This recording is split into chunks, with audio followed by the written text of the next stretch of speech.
Hello, my name's Craig Wilson, editor of Stuff magazine, and I am here to show you the new Canon Zoemini S. Now, as you can see, this is an instant camera and printer all in one. So let's have a look inside and see what's in the box.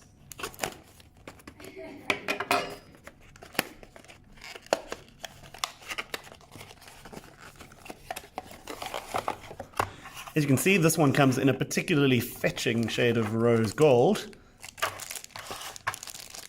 Pretty svelte too. It's a pretty slim package. There's a little handle on the corner here for a wrist strap, a little lug rather, the power button, a couple of settings for the flash.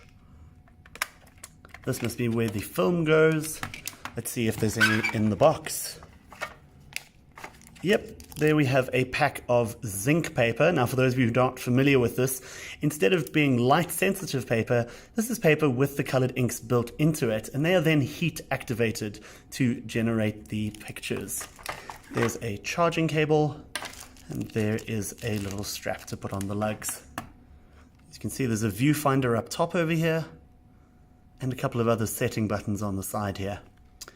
So there's a slot there for the images to come out of when you print them.